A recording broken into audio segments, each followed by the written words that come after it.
Hola, ¿qué tal, capitanes y tripulantes? Buenas tardes. Estamos en una transmisión en la nave magisterial. Saben que estamos estudiando para el examen de promoción horizontal, así que acompáñenos con este tema, que es muy importante porque no solamente nos sirve para el examen, sino nos sirve para nuestro diario trabajo. ¿Cómo está, maestra Daira? Contenta de estar por aquí. Disculpen un poquito la ausencia, pero ustedes saben que es cierre de ciclo escolar y andamos con todo, pero ya saben que también nos gusta estar presentes aquí con ustedes. Y pues como dice la maestra Lidia, tenemos un tema muy importante que aunque usted no esté por ahí estudiando para promoción horizontal, pues no está de más que conozca de él.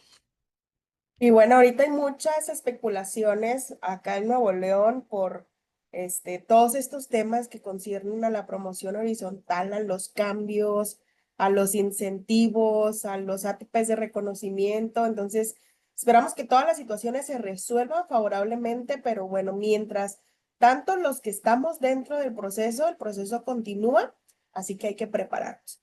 El tema de hoy se los comparto es la resolución de conflictos en nuestras escuelas. ¿Cómo podemos hacer para que haya una convivencia sana dentro de nuestro centro escolar?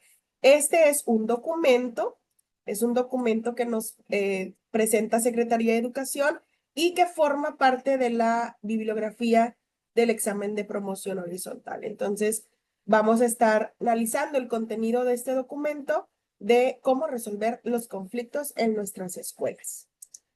Y sabemos que los conflictos son casi que nuestro pan de cada día, son muy presentes en todas las escuelas, hemos tenido el conflicto. A lo mejor si tenemos poco tiempo, pues no nos ha tocado a nosotros, pero se ha visto presente por ahí en los centros educativos.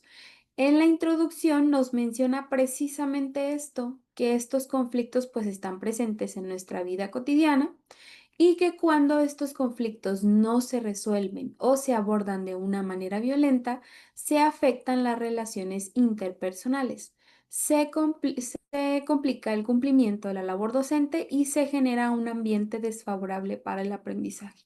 Estos conflictos pues no solamente pueden suceder entre alumnos, sino también lo vemos por aquí entre docentes, entre directivo y demás. Entonces, pues le decimos, es algo que está por ahí presente, es casi que nuestro día a día. Exactamente, y no nada más si somos docentes, así sea usted contador, así sea usted abogado, así sea usted el puesto que quiera, todos tenemos conflictos laborales, personales, de todo tipo. Entonces, este material nos ayuda no solamente en cuanto a, a la docencia, sino que nos presenta ideas de cómo resolver conflictos, obviamente enfocados en el ámbito educativo, pero también puede resultar benéfico para cualquier ámbito. Este material tiene dos propósitos.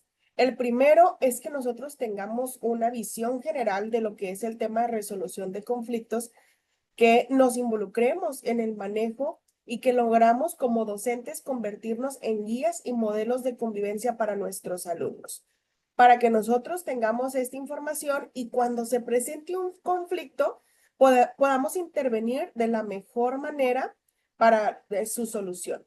Y no solamente con las personas involucradas, sino que generando en toda la comunidad escolar una rutina o una guía para poder solucionar los diferentes conflictos que se presentan en la escuela.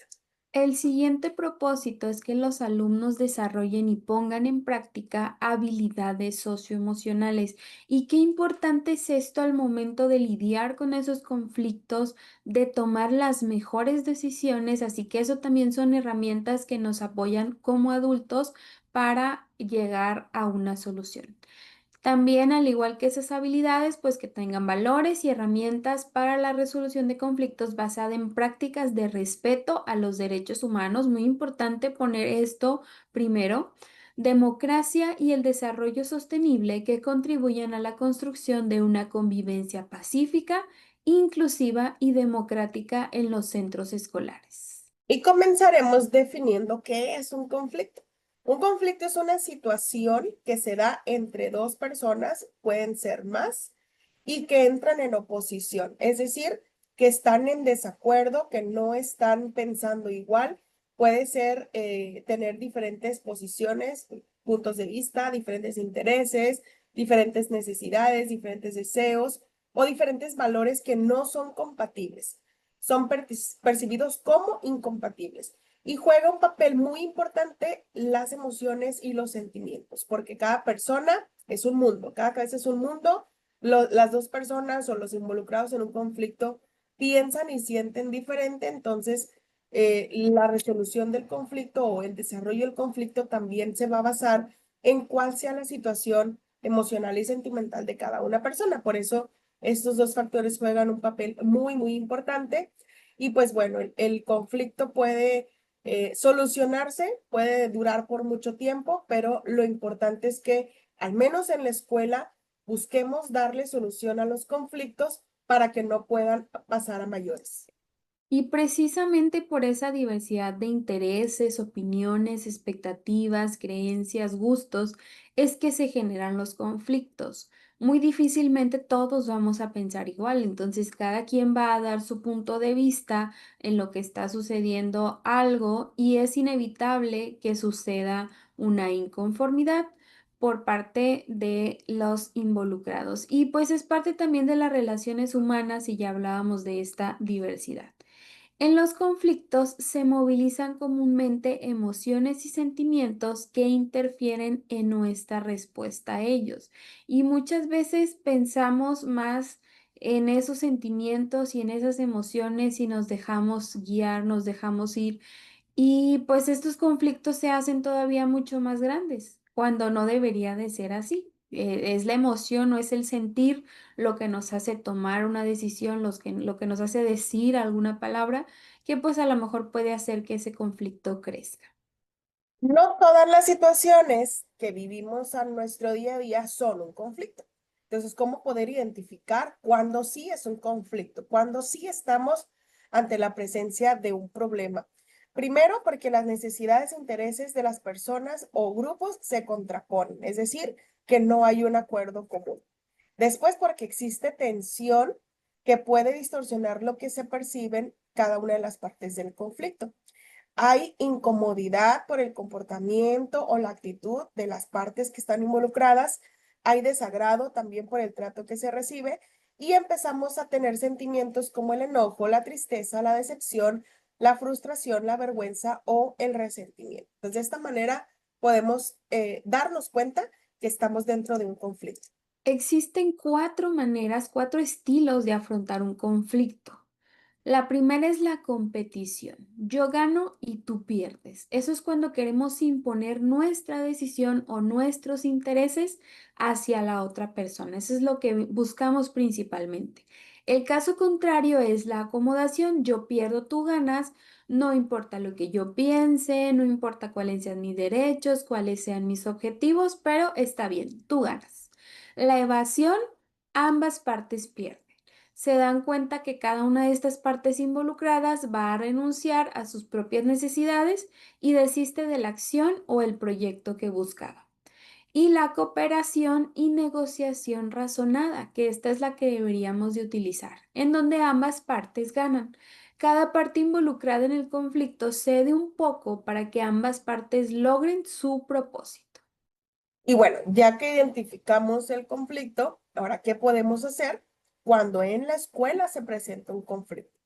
Esta es una rutina a llevar que se sugiere que es lo ideal para que podamos llegar a una sana resolución del conflicto. Primero, hay que reconocer que hay un conflicto y tenemos que hablar sobre ese conflicto. Hay que clarificar o reconocer los intereses y sentimientos de las personas que están involucradas en el conflicto, que es cada una de las partes. Hay que favorecer el diálogo como una herramienta de comunicación asertiva. Podemos proponer alternativas de soluciones para el conflicto que se nos presenta, luego evaluar esas alternativas y entonces llegar a la toma de acuerdos para decidir qué es lo que más les convence a cada una. Esto con la idea de que la forma de resolver el conflicto sea como la última que nos menciona la maestra Daira de cooperación y negociación razonada, donde ambas partes pueden ganar. Hay que establecer acuerdos para que esas alternativas que se sugirieron, que ya en consenso se determinó que son las más adecuadas, puedan llegarse a cumplir y después pues darle seguimiento y evaluación al cumplimiento de estos acuerdos tomados. Es muy común que durante un conflicto se generen emociones como el enojo, la frustración, la vergüenza, los celos, la impotencia, el odio, entre muchas otras más. Pero es necesario el desarrollo de capacidades como la regulación emocional.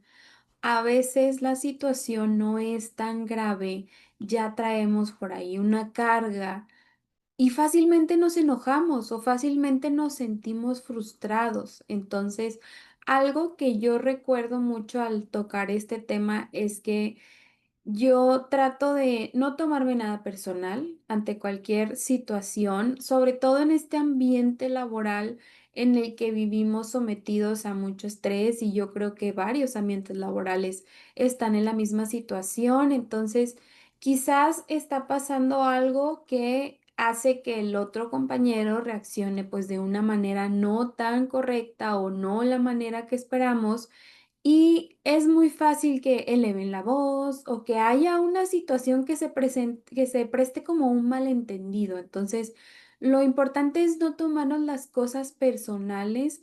Por ahí trato de respirar un poco antes de hacer el conflicto más grande. Si estoy muy molesta, pues mejor me voy a otro espacio. ¿Sabes qué? Más tarde podemos hablar para que esto no se pueda hacer algo mucho más grande. Y precisamente es esto la regulación emocional.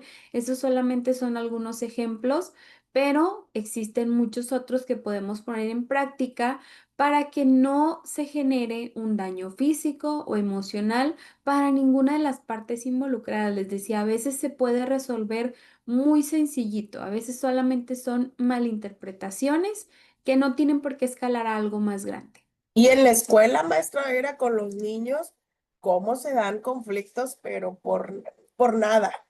Maestra me vio, me tocó, me respiró cerca, entonces ya empieza a haber ahí un problemita que no tenemos que minimizar. Tampoco le vamos a dar la importancia así de que, ay, sí, es algo súper grave que haya tocado su lápiz. No, pero tampoco minimizarlo porque como docentes tenemos la responsabilidad de darle atención a los niños y de no decirle no pasa nada, porque no pasa nada no es una manera ideal ni recomendada para resolver conflictos. Dijimos que una de de las maneras es el diálogo y entonces hay que hablarlo. ¿Para qué? Para que se genere empatía y decirle, mira, es que a tu compañerito no le gusta que toquen su lápiz, entonces hay que respetar, o sea, hay que atenderlo, no minimizarlo, no desecharlo, atenderlo, pero de una manera adecuada. Para la regulación emocional, nos presentan aquí algunas estrategias que podemos usar como docentes para que los niños aprendan a manejar sus emociones. Una es a través del juego. Ellos pueden interpretar diferentes situaciones y emociones jugando a cómo te sientes, jugando a diferentes estrategias, diferentes juegos que podemos nosotros presentarles como docentes, donde ellos puedan calmarse. Otra es el lenguaje interno, la manera de comunicarnos con nuestros alumnos cuando ellos se sienten frustrados por un conflicto, pues tiene mucho que ver en que ellos se puedan llegar a tranquilizar. Entonces, nuestras palabras que podemos utilizar pueden ser cálmate, respira, todo va a estar mejor, que ellos noten en nosotros serenidad para que ellos también puedan adoptar esa serenidad. Y la tercera es el modelaje de comportamientos por medio de los adultos a su alrededor. Es decir, de nada va a servir que nosotros les digamos a los niños, cálmate, cuando con otro adulto yo estoy ya quizá levantando la voz. Entonces recordemos que la palabra educa, pero el ejemplo de los adultos arrasa en los niños. Y muchas veces algo que no vemos nosotros, los adultos, es que en los niños puede suceder esos conflictos que usted mencionaba, de que le agarró el lápiz, de qué pasó, que le movió el banco, que le movió la mochila y miles de ejemplos más. Pero los niños fácilmente arreglan sus problemas. Ahorita están enojados y mañana ya son los mejores amiguitos. Y en los adultos eso no es tan sencillo. O sea, somos los adultos también los que tenemos que trabajar mucho en esas habilidades socioemocionales y les decía pues anteriormente no tomarnos nada personal. Pero también es importante, como decía la maestra Lidia, no minimizar porque puede estar sucediendo alguna situación grave que pueda atentar contra los derechos de los niños, de los adultos. Y aquí es donde entra la solidaridad. Este tiene que ver con la ayuda mutua, en donde las actitudes competitivas no tienen lugar.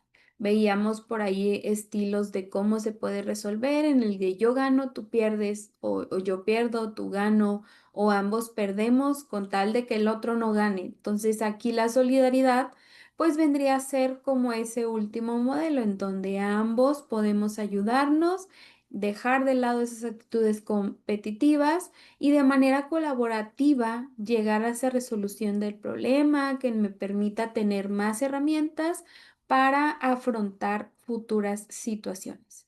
Esto genera un sentimiento de pertenencia al grupo que a su vez se convierte en un factor preponderante para el desarrollo de la solidaridad en la escuela. ¿Y qué podemos hacer para que en la escuela nosotros como docentes propiciemos que haya solidaridad en los grupos? Bueno, estas son algunas recomendaciones. Nosotros tenemos que, dentro de las actividades que realizamos, dar indicaciones que se refieran al compartir. Es decir, que los niños puedan prestarse entre ellos diferente material como plastilina, pegamento, colores, etcétera. Que sea un hábito dentro de nuestro grupo el hecho de poder prestar nuestras cosas a un compañero. También participar. Esto es impulsar a los niños a cooperar en actividades que impliquen el esfuerzo de todos por igual.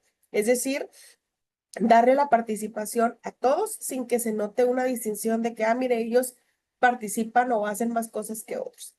Y el tercero es empatizar. Esto es darles a conocer a nuestros estudiantes que a través del trabajo entre pares, a través del trabajo entre equipos, a través de reconocer los sentimientos y las emociones de los demás, esto nos va a permitir que podamos aprender a ponernos en los zapatos de la otra persona. La comunicación aquí juega un papel muy importante en la interacción personal, puesto que permite expresar ideas, pensamientos, sentimientos, intereses y necesidades. Es tan necesaria que contribuye a la evolución humana, permite el desarrollo eficiente y asertivo de las personas en los diferentes contextos en los que se desenvuelven. Y qué importante ponerla en práctica porque les decía hace un momento, muchas veces son malentendidos, muchas veces vemos gestos o vemos el tono de voz y pensamos que la otra persona ya tiene por ahí alguna situación en nuestra contra. Entonces, esta comunicación nos va a permitir aclarar la situación y pues poderle poner fin a ese conflicto.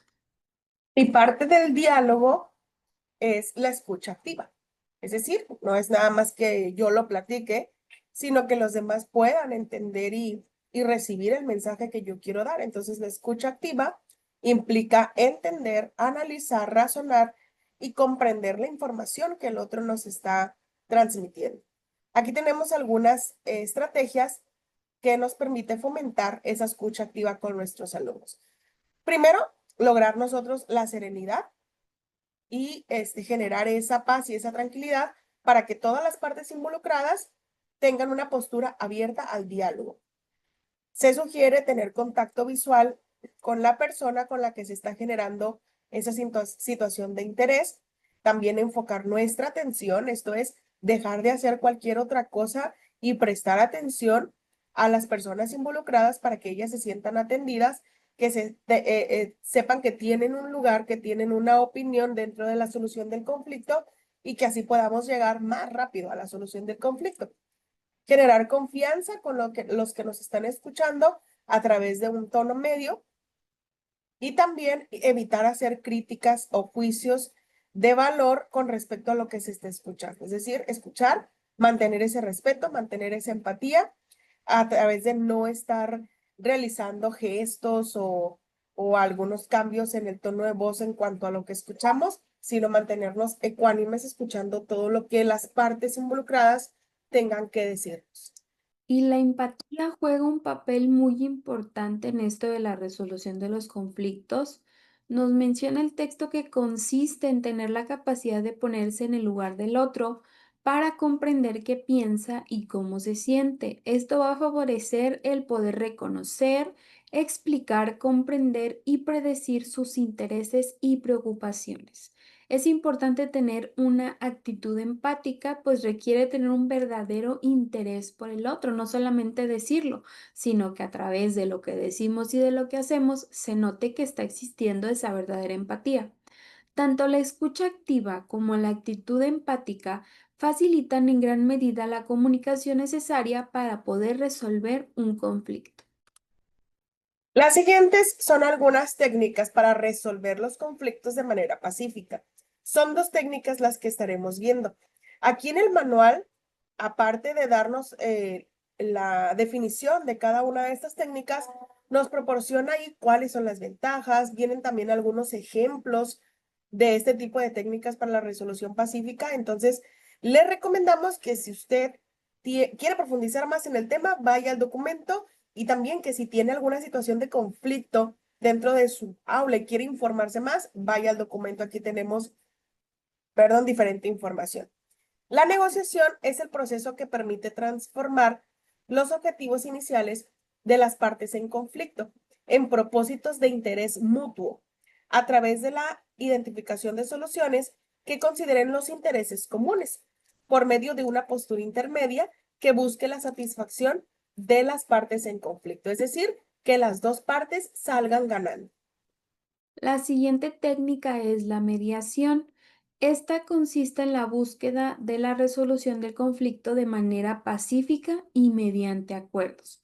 Se utiliza cuando ambas partes involucradas en el conflicto han agotado ya todas las posibilidades de poder resolverlo por sí misma y por ello acuden a otra persona que de manera voluntaria va a actuar como mediadora. Esa persona los apoyará a abordar mediante la comunicación entre las partes, la creación de un ambiente que favorezca el encuentro, el respeto, la confianza mutua y la disposición para poder llegar a una solución y lograr acuerdos con la participación neutral de la persona mediadora. Específicamente los docentes, ¿qué podemos hacer para facilitar el proceso de la resolución del conflicto?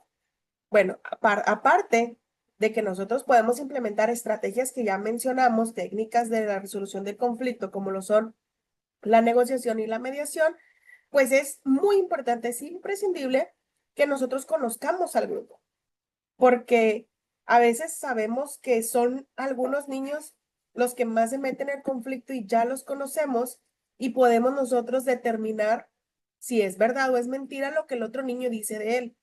Pero si no tenemos el conocimiento del grupo, pues nuestro juicio va a ser no va a ser objetivo, porque vamos a basarnos solamente en lo que en ese rato investiguemos o en lo que en ese rato nos digan, y por eso es imprescindible tener conocimiento del grupo. Es decir, saber las características de cada uno de los alumnos, en este caso las partes involucradas, saber sus intereses, saber los roles que desempeñan, además conocer también el contexto, cómo es que se llevan, cuáles son las normas de convivencia que establecen entre ellos, para así como docentes y como solucionadores de conflictos, adaptar una manera flexible y creativa a las técnicas y herramientas de resolución a cada situación que se presenten dentro de nuestras aulas. También es importante tener y poner en práctica habilidades comunicativas, analíticas y orientadoras para motivar, escuchar, y vemos aquí que es motivar sin imponer y escuchar sin juzgar. Nos va a brindar una respuesta, sino buscar pues estas soluciones entre las partes en un conflicto. Y aquí recuerden que es un documento que está dirigido a los docentes, entonces, ¿qué podemos hacer como personal docente para facilitar este proceso de resolución? Nosotros como docentes tenemos que tener una postura de análisis para poder determinar cuáles son los factores, primero que dieron origen al conflicto, después cómo son las partes involucradas, así, para así poder llegar a cómo vamos a resolverlo. Entonces, para eso nos proponen en este documento tener en cuenta tres aspectos. Primero son las personas, luego el proceso y después el problema. En cada uno de estos aspectos se nos sugiere que realicemos algunas preguntas para que nosotros podamos hacer el análisis de manera general de los conflictos presentados. En cuanto a las personas, ver quiénes son los involucrados, de qué manera o hasta qué punto están involucradas, cuáles son sus bases de poder o de influencia, qué percepción tienen del conflicto, cómo les afecta a cada uno de ellos, qué emociones o qué sentimientos prevalecieron en el conflicto, si existen alianzas y pueden surgir muchas más preguntas. En cuanto al proceso, ver cómo se inició el conflicto, qué fue lo de que lo desencadenó, qué factores lo hicieron más grave, qué soluciones ya se han planteado, cuáles han sido los resultados de este tipo de solución que plantearon las partes involucradas, se está dando bien la comunicación, ha habido algún problema de que produzca distorsión, por ejemplo, rumores, estereotipos, información falsa, entonces hay que analizar también esta parte del proceso y como tal del problema, cuáles son los intereses de cada una de las partes, cuáles son los recursos que, perdón, con los que se pueden contar si tenemos por ahí algunas personas que son mediadoras y pues ver en sí cuáles son los intereses y necesidades y las ofertas que están dispuestos a hacer. La familia también es parte importante en este proceso de resolver conflictos y aquí este texto nos menciona sobre qué puede hacer la familia. La familia puede fomentar la autoestima y la confianza de las alumnas y los alumnos al reconocer las cualidades de las y los integrantes de la familia, evitar las comparaciones, hacer las limitaciones y errores propios y de los demás. Tener en cuenta los diferentes puntos de vista y que se busque el consenso en la toma de decisiones familiares. Desarrollar estrategias de escucha activa y empatía hacia las demás personas. Fomentar la cultura de la colaboración y se rechace la competitividad y promover el juicio crítico. Y como muchas veces ya lo hemos dicho, la familia es el primer filtro. Entonces, todo lo que ven, todo lo que los padres de familia hacen con los alumnos, pues los alumnos los van a replicar. Si nosotros empezamos a implementar esas estrategias, pues vamos a ver reflejada otra actitud distinta de los alumnos. Y como conclusión de este documento, pues tenemos que la resolución de los conflictos va enfocada a transformar la forma de ver el conflicto. Es decir, quitarlo esa visión, quitarle esa visión que tenemos como algo negativo y asumirlo como un área de oportunidad en la que podemos mejorar. Se propone que en el aula sea un hábito el hecho de estar hablando sobre la resolución de conflictos. Es decir, no esperar a que pase el conflicto para poder resolverlo, sino que diariamente los maestros estén planteando situaciones y viendo qué posibilidades hay de realizar estrategias para la solución de conflictos. Que el maestro mismo esté proponiendo la práctica de valores dentro de las aulas, como lo son la justicia, la solidaridad, la igualdad, la cooperación, el respeto y también el respeto a los derechos humanos, a la vida democrática, que sean súper constante el manejo de estos temas. Y pues bueno, sabemos que tenemos que generar un espacio de confianza, de seguridad y de paz para que así todos podamos, conjuntando esas voluntades y la responsabilidad de todos, llegar a una solución de conflictos de la manera más sana posible. Y bueno, así es como hemos llegado al final de esta transmisión. Les dejamos por aquí los códigos QR de todas nuestras redes sociales para que estén al pendiente de todo lo que compartimos. Saben que transmitimos los días lunes, miércoles y viernes y que en este momento estamos estudiando para promoción horizontal. Así que ya tenemos una playlist en la plataforma de YouTube en donde podrá encontrar mucho más sencillo todas esas transmisiones, esos videos que estamos compartiendo para allá, para que ustedes, al igual que nosotros, puedan estudiar y prepararse para ese examen de promoción horizontal. Pues bueno, a seguir estudiando, maestra Daira, y a darle el repasito a los temas.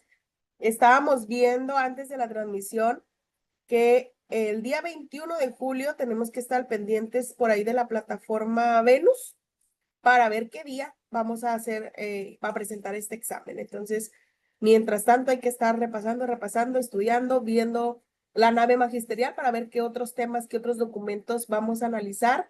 Y pues bueno, ahí tienen la lista de reproducción en YouTube. Pues bueno, capitanes y tripulantes, un gusto haber compartido una transmisión más con ustedes. Gracias por subirse a la nave en este viaje al conocimiento. Nos vemos la próxima.